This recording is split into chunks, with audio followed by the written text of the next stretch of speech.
സന്തോഷത്തോടുകൂടി ജനങ്ങൾ ജീവിക്കുന്ന പല രാജ്യങ്ങളും മതത്തെ നിരാകരിച്ച രാജ്യങ്ങളാണ്. മതമില്ലെങ്കിലും മനുഷ്യന് സന്തോഷമായിട്ട് ജീവിക്കാം. ഇപ്പം ലോകത്തിൽ മൂല്യങ്ങളെ പിന്തുടരുന്ന ആളുകളെല്ലാം വിശ്വാസികളാകണം എന്ന് പറയുന്നതിന് അർത്ഥമില്ല. അല്ലെങ്കിൽ ലോകത്തിൽ മൂല്യാധിഷ്ഠിത ജീവിതം നയിക്കുന്ന നല്ലൊരു ശതമാനം ആളുകൾ വിശ്വാസികളല്ലാത്തവരും ഉണ്ട് എന്നത് ശരി തന്നെയാണ്. പക്ഷെ ഇവിടെ അടിസ്ഥാനപരമായ ഒരു കാഴ്ചപ്പാട് ഹിന്ദുവിനുണ്ട്. പ്രകൃതിക്ക് ചില മൂല്യങ്ങളുണ്ട്. ഇപ്പം ധർമ്മം എന്താണ് എന്ന് ചോദിച്ചപ്പോൾ അത് നൽകുന്ന ഉത്തരം എന്താണ്? ജഗതഃ സ്ഥിതി കാരണം, ലോകത്തിൻ്റെ നിലനിൽപ്പിന് കാരണമാകുന്ന മൂല്യങ്ങളുടെ ആകത്തുക, അതാണ് ധർമ്മം.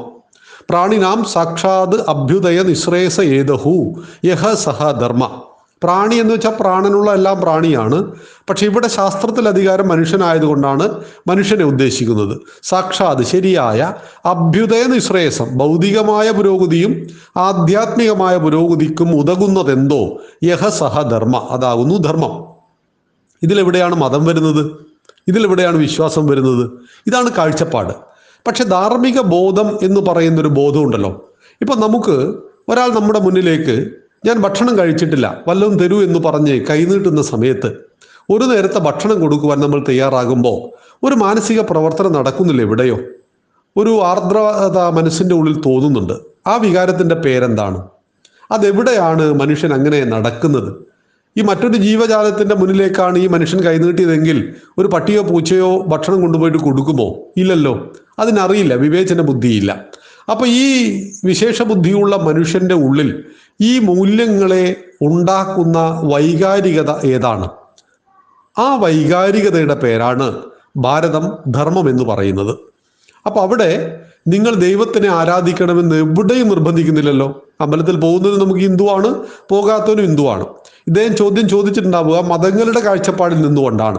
ഇത്ര നേരം നിസ്കരിക്കണം, ഇങ്ങനെ പള്ളിയിൽ പോകണം, ഇങ്ങനെയുള്ള വ്യവസ്ഥകൾ വെച്ചുകൊണ്ട് മുന്നോട്ട് പോകുന്ന, സ്വർഗവും നരകവും കാണിച്ച് ഭയപ്പെടുത്തുകയും മോഹിപ്പിക്കുകയും ചെയ്യുന്ന അങ്ങനെയുള്ള ഒരു മതത്തിൻ്റെ സങ്കുചിതമായ കാഴ്ചപ്പാടിൽ നിന്നുകൊണ്ട് ഒരിക്കലും നാം ഹിന്ദുവിനെ വീക്ഷിക്കരുത്. ഇപ്പൊ നോക്കൂ, ചിദാനന്ദപുരി സ്വാമികൾ ഒരമ്പലത്തിലും പോയിട്ട് ആരാധന നടത്താറില്ല. എന്തുകൊണ്ടാണ്? സർവ്വതിലും ഈശ്വരനെ കാണുന്ന ഒരു വ്യക്തിയെ സംബന്ധിച്ച് ആരാധനയ്ക്ക് പ്രസക്തിയില്ല. യോഗിവര്യന്മാരും ആരാധന നടത്താറില്ല. അപ്പൊ ആരാധന, ആചാരങ്ങൾ ഇതൊക്കെ ചെയ്യണം എന്ന് പറയുന്നത് സാമാന്യ ലോകത്തെ മനുഷ്യന് ഉയരുവാൻ വേണ്ടിയിട്ടാണ്. ഇപ്പം നമ്മൾ രാവിലെ പോയിട്ട് അമ്പലത്തിൽ പോയിട്ട് നമസ്കരിക്കുന്നു. അമ്പലത്തിൽ പോയിട്ട് നമസ്കരിക്കുമ്പോൾ നമ്മുടെ പ്രാർത്ഥന നന്മയുടെ പ്രാർത്ഥനയല്ലേ? നന്മയുടെ എല്ലാ പ്രാർത്ഥനയും വിജയിക്കും എന്നുള്ളത് സ്വാഭാവികമാണല്ലോ. ഇപ്പോൾ ഒരാൾ ഒരു ദൈവവിശ്വാസവും ഒന്നുമില്ല, അയാളുടെ ഉള്ളിൽ ക്രോധമുണ്ടാകുന്നു, എങ്ങനെയാണ് ശരീരം അതിനോട് പ്രതികരിക്കുക? സ്നേഹമുണ്ടാകുന്നു, എങ്ങനെയാണ് ശരീരം പ്രതികരിക്കുക? അപ്പോൾ മനുഷ്യൻ്റെ ഉള്ളിലെ കാമം, ക്രോധം, മോഹം, ലോഭം, മതം, മാത്സര്യം എന്നീ ആസുരിക വികാരങ്ങളെക്കുറിച്ചും സത്യം, ധർമ്മം, സ്നേഹം, നീതി, ദയ, സഹതാപം, കാരുണ്യം, ആർദ്രത തുടങ്ങിയ വികാരങ്ങളെ, ദൈവിക വികാരങ്ങളെക്കുറിച്ചും കൃത്യമായിട്ട് നമ്മുടെ ഋഷി പരമ്പര വിചിന്തനം ചെയ്തിട്ടുണ്ട്. അപ്പോൾ ഒരുവന്റെ ഉള്ളിൽ തന്നെയാണ് അസുരനും ദേവനും കിടക്കുന്നത്. എങ്കിൽ അസുരനെ അടക്കുവാനും ദേവനെ ഉണർത്തുവാനും നമുക്ക് ഉപാസനാ സമ്പ്രദായങ്ങൾ ആവശ്യമുണ്ട്. ഇപ്പം ഡോക്ടറും ഞാനുമെല്ലാം പഠിച്ചിട്ടുണ്ട്. അപ്പോൾ പഠിക്കുന്നു എന്ന് പറയുമ്പോൾ ഏതാം ക്ലാസ്സിൽ നിന്നാണ് നമ്മൾ തുടങ്ങിയിട്ടുണ്ടാവുക? നമുക്ക് 1-ാം ക്ലാസ് ഉദാഹരണത്തിനെടുക്കാം. 5-ാമത്തെ വയസ്സിൽ നമ്മൾ 1-ാം ക്ലാസ്സിൽ തുടങ്ങി. 1-ാം ക്ലാസ്സിൽ തുടങ്ങുമ്പോൾ നമ്മൾ എങ്ങനെയാണ് മാത്തമാറ്റിക്സ് പഠിച്ചത്? മഞ്ചാടി ഗുരു കാണിച്ചിട്ട് അധ്യാപകൻ 1 1 2 എന്നൊക്കെ പറഞ്ഞു. ഈ മാത്തമാറ്റിക്സ് ആണോ നമ്മൾ MA പഠിച്ചത്? അല്ല. മഞ്ചാടി ഗുരുവിൻ്റെ മാത്തമാറ്റിക്സ് നമുക്ക് MA ആവശ്യമായിട്ട് വന്നിട്ടില്ല. ഇപ്പോൾ MSc മാത്തമാറ്റിക്സിന് നമ്മൾ പഠിക്കുകയാണെങ്കിൽ നമുക്ക് അതിൻ്റെ ആവശ്യം വരുന്നില്ല. അപ്പോൾ 17-ാമത്തെ ക്ലാസ്സിൽ പഠിപ്പിക്കുന്ന കാര്യവും 1-ാം ക്ലാസ്സിൽ പഠിപ്പിക്കുന്ന കാര്യവും തമ്മിൽ വലിയ വ്യത്യാസമുണ്ട്. പക്ഷേ രണ്ടും പ്രസക്തമല്ലേ? 1-ാം ക്ലാസ് ഒരു MScക്കാരനെ സംബന്ധിച്ച് അപ്രസക്തമാണോ? അല്ല. ഇതുപോലെ വ്യത്യസ്ത തലങ്ങളിൽ ജീവിക്കുന്ന മനുഷ്യന് അവൻ്റെ മൂല്യത്തെ വർദ്ധിപ്പിക്കുവാൻ വേണ്ടിയിട്ട് ഭാരതം ഒരുപാട് ആചാരങ്ങളെയും അനുഷ്ഠാനങ്ങളെയും വിശ്വാസങ്ങളെയും ഗ്രന്ഥങ്ങളെയും രൂപപ്പെടുത്തി. ഇപ്പൊ പുരാണങ്ങൾ എന്ന് പറയുന്നത് ഭാവാത്മകമായ കഥകളാണ്. ഇപ്പൊ ആമയും മുയലും പന്തയം വെച്ചു എന്ന കഥയെ നമ്മൾ നിഷേധിക്കുന്നുണ്ടോ? ഇല്ല. സത്യത്തിൽ അങ്ങനെ ഒരു സംഭവം ഭൂമിയിൽ നടന്നിട്ടുണ്ടാകുമോ? ഉണ്ടാവില്ല. അത് ഭാവാത്മകമായ ഒരു സങ്കല്പം മാത്രമാണ്. പക്ഷെ ആ സങ്കല്പത്തിലൂടെ നമ്മളൊരു തത്വത്തെ ഗ്രഹിക്കുന്നു. ഇതാണ് പുരാണങ്ങൾ. പുരാണം കഴിഞ്ഞാൽ ഇതിഹാസം ഇവിടെ സംഭവിച്ചത്. രാമന്റെ കൃഷ്ണന്റെ ജീവിതത്തിലൂടെ സഞ്ചരിക്കുക. എന്നിട്ട് നമ്മളോട് എന്താ പറയുന്നത്? എവിടെയാണോ ധർമ്മം ഉള്ളത് അവിടെ വിജയമുണ്ട്. ധർമ്മം എവിടെയുണ്ടോ അവിടെ വിജയമുണ്ട് എങ്കിൽ എന്താണ് ധർമ്മം എന്ന് മഹാഭാരതം പഠിപ്പിക്കും. എന്താണ് ധർമ്മം എന്ന് സ്വജീവിതത്തിലൂടെ ആചരിച്ച് കാണിച്ചു തരുന്ന ആളാണ് രാമൻ. ഇപ്പൊ രാമന്റെ ജീവിതം പരിശോധിക്കുമ്പോൾ അതിന് വിശ്വാസമായിട്ട് ഇപ്പൊ എന്താ ബന്ധം? ഒരു ബന്ധവുമില്ല. രാമന്റെ ജീവിതം ഒരു മനുഷ്യന്റെ മൂല്യാധിഷ്ഠിത ജീവിതമാണ്. ജീവിതത്തിലെ സകല സാഹചര്യങ്ങളിലും ഒരു നല്ല മകനായിട്ട്, നല്ല സഹോദരനായിട്ട്, ഭർത്താവായിട്ട്, കൂട്ടുകാരനായിട്ട്, സർവോപരി ഒരു രാജ്യത്തിന്റെ രാജാവായിട്ട് എങ്ങനെയാണ് ഒരു മനുഷ്യൻ വ്യത്യസ്ത റോളുകളിൽ ജീവിക്കുന്നത്? നമുക്ക് നമ്മുടെ വീട്ടിൽ എന്തൊക്കെ റോളുണ്ട്? ഞാൻ അച്ഛനാണ്, സഹോദരനാണ്, മകനാണ്, ഭർത്താവാണ്, ഡോക്ടർക്കും അങ്ങനെ പല പല ചുമതലകളും ഉണ്ട്. അപ്പൊ ഇത് ഇങ്ങനെ ഒരുപാട് റോളുകൾ ഒരു മനുഷ്യൻ എന്ന രീതിയിൽ നമ്മൾ ചെയ്യുന്നില്ലേ?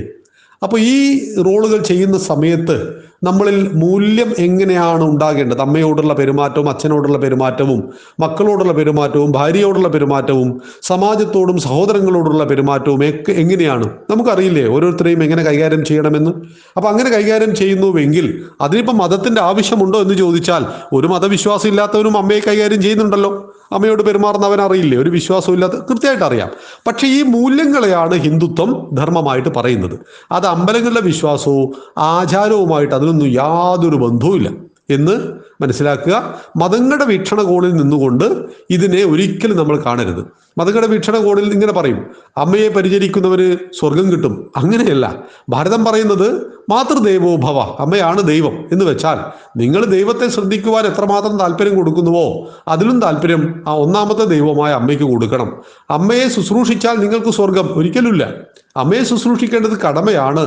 മാതാഭൂമി പുത്രോഹം പൃഥിവ്യ, മാതൃഭൂമിയെ കുറിച്ചുള്ള നമ്മുടെ ഭൂമിയെ കുറിച്ച് പോലും നമ്മൾ അങ്ങനെയാണ്. ഈ ഭൂമി എൻ്റെ അമ്മയാണ്, ഞാൻ ഈ ഭൂമിയുടെ മകനാണ്. രാഷ്ട്ര അമ്മയാണ്, ഞാൻ ഈ രാഷ്ട്രത്തിന്റെ മകനാണ്. കടൽ അമ്മയാണ്, ഗോ അമ്മയാണ് എന്ന് പറയുമ്പോൾ ഈ അമ്മമാരെയെല്ലാം പരിചരിച്ചാൽ നിനക്ക് സ്വർഗം കിട്ടുമെന്നൊന്നും എവിടെയും പറയുന്നില്ല. മറിച്ച് കടമകളെ ഓർമ്മപ്പെടുത്തുകയാണ് ചെയ്യുന്നത്. അതിലിപ്പോൾ എന്താ തെറ്റുള്ളത്? കടമകളെ ഓർമ്മപ്പെടുന്നതിൽ എന്ത് തെറ്റുണ്ടോ?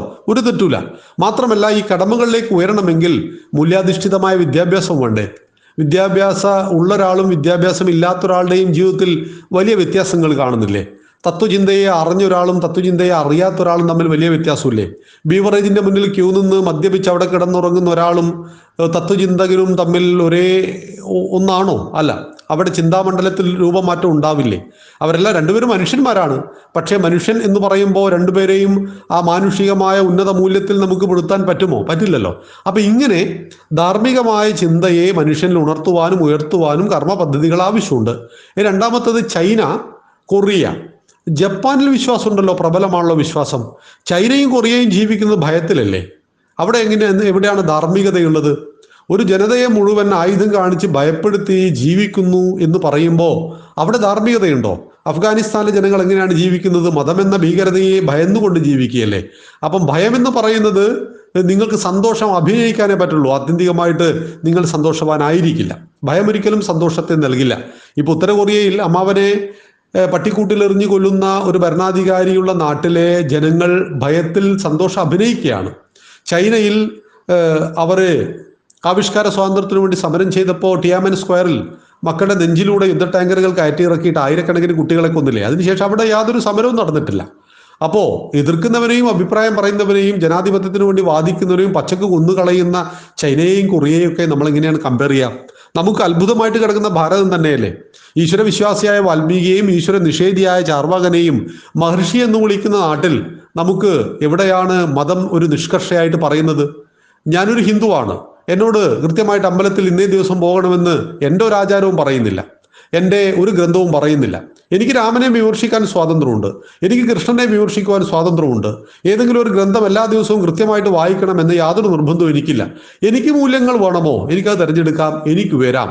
അതിനുള്ള സ്വാതന്ത്ര്യമാണ് ധർമ്മം. ആ ധർമ്മത്തിന്റെ വിശാലമായ കാഴ്ചപ്പാടിൽ മനുഷ്യൻ ഉയരുവാൻ വേണ്ടിയുള്ള ആചാര പദ്ധതികളുണ്ട്. ആ ഉയരുവാൻ ആചാര പദ്ധതി വേണ്ട എന്ന് ധരിക്കുന്നവന് അങ്ങനെയുമാവാം, പദ്ധതി വേണമെന്ന് ധരിക്കുന്നവന് അതുമാവാം. നന്ദി, നമസ്കാരം. വന്ദേ മാതരം.